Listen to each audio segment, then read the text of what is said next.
जय हिंद सभी को। एसएससी जीडी में काफ़ी सीटें खाली रह गई है 2018 की इस रिक्रूटमेंट में। कई बच्चों के लिए 5-6 हज़ार सीट 6 हज़ार के तकरीबन सीटें खाली रह गई है। तो कुछ सीटें देखिए एक्स सर्विसमैन की खाली है। 5,000 की सीटें थी, 5,981 एक्स सर्विसमैन की सीट्स थी। उनमें से 172 सीट ही भरी गई है, बाकी सीटें इसकी एक्स सर्विसमैन की खाली है। उसके बाद हम बात करें तो टोटल मेल कैंडिडेट और फीमेल कैंडिडेट की, मेल कैंडिडेट में 49,120 है और 46,308 सीट भरी गई है। और इसमें फीमेल कैंडिडेट्स की भी सीटें खाली रह गई है। ये किस हिसाब से रही है? यह केरला की जो हाईकोर्ट का मामला था उसकी सीटें तो कम खाली है, उसकी तो 15-20 वैकेंसी है और ये कुछ वैकेंसी है, लगभग 50-60 वैकेंसीज खाली है ज़्यादातर। बाकी वैकेंसीज जो कैंडिडेट्स नहीं मिले उसके लिए है, जो ओबीसी की रिजर्व सीट थी वो सीटें खाली है। हम आपको आगे बताएंगे किस स्टेट से कितनी सीटें खाली है। तो देखिए दोस्तों, इस सीट्स में आगे आते हैं तो हम देखते हैं कि सबसे पहले यह सीट है आंध्र प्रदेश। आंध्र प्रदेश में देखिए एससी की नक्सल एरिया से 13 सीट खाली है।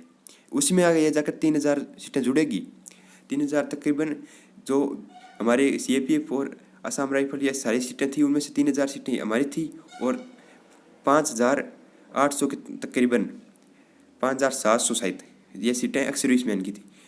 कुल मिलाकर सीटें हो गई जो हमारा रिजल्ट दिया उसका, मतलब 5-6 हज़ार सीट 6,000 सीट खाली रखी गई है एसएससी जीडी में। ठीक है ना। तो ये देखिए एससी की सीट 13 सीट खाली है और ये सीटें भरें तो कुछ बच्चों का सिलेक्शन हो सकता है, लेकिन हाईकोर्ट के वाली सीटें भरी जाएगी। ये सीटें उनको सीटों का एडिशनल रिजल्ट निकाला जाएगा या नहीं निकाला उसका कोई पता नहीं है। ये 9 सीट है एससी कैटेगरीज की, 9 सीट है। ये आंध्र प्रदेश की बात कर रहे हैं हम लोग। और एससी की जनरल डिस्ट्रिक्ट एरिया से 2 सीट खाली है और फिर एससी की नक्सल डिस्ट्रिक्ट एरिया से 6 सीट खाली है। तो इस प्रकार ये सीटें कितनी खाली रह रही है, ये देखिए अरुणाचल प्रदेश की 1 सीट खाली है यहाँ पर ओबीसी जनरल डिस्ट्रिक्ट एरिया की। इसके बाद वैकेंसीज खाली गई है और ये थोड़ी थोड़ी वैकेंसीज मिलकर ये इतना बड़ा रूप ले रही है। हर स्टेट से नक्सल या बॉर्डर से हर कैटेगरी वाइज सीटें खाली रह गई है। तो ये सीटें वेटिंग लिस्ट या एडिशनल के हिसाब से भरे तो उसका पता नहीं है। एसएससी एडिशनल रिजल्ट निकाल भी सकता है, क्योंकि ये सीटें खाली रह गई है किस हिसाब से भरे, क्योंकि उन पर कैंडिडेट नहीं मिले तो उनको कैंडिडेट पूरे करेंगी तो मिल सकता है। तो आगे हम जाते हैं, आगे चलते हैं। तो ये आ गया दादरा नगर, उनमें 1 सीट जनरल यूआर की खाली रह गई है। उसके बाद गोवा की 3 seat general district area UR, 1 seat UR और फिर पोस्ट कोड के हिसाब से बता रखा है। एक अभी ये सब बी का सीआईएसएफ की खाली है और सीआरपीएफ की 1 सीट भरी गई है और 3 में से 2 सीट खाली रह गई है। गोवा की लगभग सीटें खाली पड़ी है, जैसे जनरल डिस्ट्रिक्ट एरिया डी यानी एसएसबी की 1 सीट खाली है। तो इस प्रकार बहुत सीटें गोवा में 5-7 सीट खाली रह गई है गोवा की। तो इस प्रकार गुजरात आते हैं, गुजरात में लगभग सीटें पूरी भरी गई है, क्योंकि जिस स्टेट में कैंडिडेट मिले उनमें तो पूरी भर दी गई है, लेकिन उसमें जो मेडिकल या फिजिकल फिट हो गई उसमें कैंडिडेट भी नहीं है, उसमें रह गई है। ये देखिए हिमाचल प्रदेश में एक सीट एससी और ओबीसी खाली रह गई है और हिमाचल प्रदेश में इतनी ज़्यादा सीट खाली नहीं रही है। जम्मू कश्मीर में 13 सीट ओबीसी की खाली रह गई है। उसके बाद ये यानी बीएसएफ में बॉर्डर डिस्ट्रिक्ट एरिया से ओबीसी की 13 सीट खाली है। ठीक है। उसके बाद ये बहुत लंबी पीडीएफ है, इस प्रकार आप चेक कर लेना। ये सीटें इस प्रकार जोड़ कर मैंने इसका पता लगाया तो ये बहुत सारी सीटें खाली है। ये कर्नाटका की है, 12 सीट खाली है। और इसके प्रकार आगे जाते हैं तो हम ये देखिए पूरी सीटें यहाँ तो भरी गई है, लेकिन महाराष्ट्र में पूरी सीटें भरी गई है, मेरे को पता है। उसके बाद मणिपुर की कुछ सीटें खाली है। ये देखिए 3 सीट एससी की एफ कैटेगरीज में, ये 12 ओबीसी की बॉर्डर डिस्ट्रिक्ट एरिया ये खाली है। ये दो सीट है, क्योंकि सीट वाइज अलग अलग स्टेट का अलग अलग कैटेगरी का अलग अलग पोस्टों में बांटा गया था, इसीलिए जहाँ पर कैंडिडेट नहीं मिले वो सीटें खाली रह गई। वो ज़रा सी बात है। और नागालैंड की कुछ सीटें खाली है, 11 में से 9 भरे गए हैं यहाँ पर। तो इस प्रकार छोटी थोड़ी सी वैकेंसीज ये 43 में से 43 में से 9 सीट भरी गई है। यहाँ पर कितने बच्चों का सिलेक्शन और हो सकता है, अदर स्टेट में ये किसी स्टेट में बांटा जाए, स्टेट के हिसाब से ये सीटें भरनी चाहिए एसएससी को।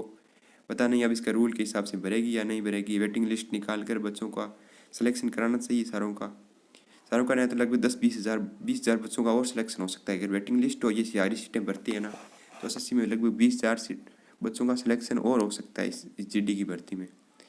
तो ये देखिए 4 सीटें यहाँ पर 80 की खाली है। ये मणिपुर के चल रहे हैं हम लोग। पांडुचेरी की ये 1 सीट ये खाली है। पांडुचेरी की पूरी सीट खाली पड़ी है, कोई कैंडिडेट मिला ही नहीं इनको।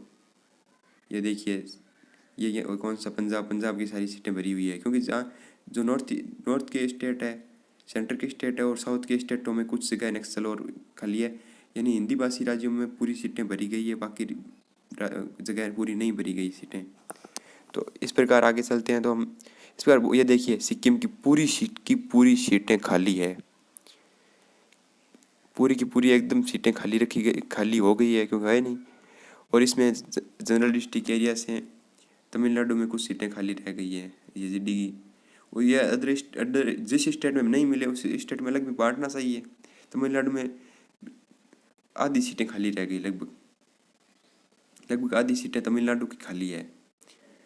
और ये कौन सा तेलंगाना की भी कुछ सीटें खाली रह गई है। ये देखिए 10 ओबीसी की नक्सल एरिया से 19 में से 2 सीटें भरी गई है, बाकी 17 सीट खाली है। इस प्रकार सीटें खाली रह गई है और जहाँ पर कैंडिडेट इनको मिले नहीं तो इन्होंने सीटें खाली छोड़ दी। ये स्टेट वाइज अलग अलग एसएससी का रूल था कि अलग अलग वैकेंसीज के हिसाब से अलग अलग निकालें। तो ये है कि आप इस पीडीएफ में आराम से देखना, उसमें से ये सीटें आप जोड़ना। मैं आपको बताता हूँ कि ये सीटें इस हिसाब से खाली रह गई है। एक्स सर्विसमैन की सीटें जनरल कैटेगरी एक्स सर्विसमैन की सीटों को भरा नहीं गया है, तो ये भरना चाहिए क्योंकि एक्स सर्विसमैन के 172 ही लोग थे। तो इस प्रकार सीटें पूरी भरनी चाहिए। ये फीमेल कैंडिडेट्स की इतनी सीटें थी। मेल कैंडिडेट्स की बात आते हैं तो मेल कैंडिडेट्स की वापस आंध्र प्रदेश में ये देखो सीटें खाली है। 42 सीट एक्स सर्विसमैन की सारी सीटें खाली गई है। वो सीटें अभी खाली में रिजर्व, ये एक्स सर्विसमैन की सीटें थी उसको खाली नहीं रखना चाहिए और उसको भरना चाहिए सीटों को। एक्स सर्विसमैन की 53 में से 1, ओबीसी की 74 में से 73, 49 में से 48, 90, 90, 55, 55। या ये कौन सा स्टेट है, हम आंध्र प्रदेश की बात कर रहे हैं। तो एक्स सर्विसमैन की सारी सीटें खाली गई है। फीमेल की कुछ सीटें खाली रह गई है। फीमेल की 800-900 सीट खाली है। और अरुणाचल प्रदेश की 4 सीट खाली है एक्स सर्विसमैन की। और हर कैटेगरीज में एक्स सर्विसमैन की सीटें खाली है। ओबीसी की ये खाली है। एक्स सर्विसमैन के अलावा भी सीटें खाली रह गई है। इन सीटों को उनको भरना चाहिए क्योंकि एक्स सर्विसमैन की 5,800 वो ये हो गई, 1000 फीमेल की हो गई और 1500 सीटें इसमें से जो कैंडिडेट नहीं मिले उनकी हो गई। तो इस प्रकार काफ़ी कैंडिडेट्स की सीटें खाली रह गई है। एसएससी को इन सीटों को भरना चाहिए और तभी बच्चों का कुछ का सिलेक्शन हो जाएगा। और वेटिंग का होगा, एडिशनल रिजल्ट निकाले या फिर कैसे भी हो, एसएससी को इस प्रकार का सोचना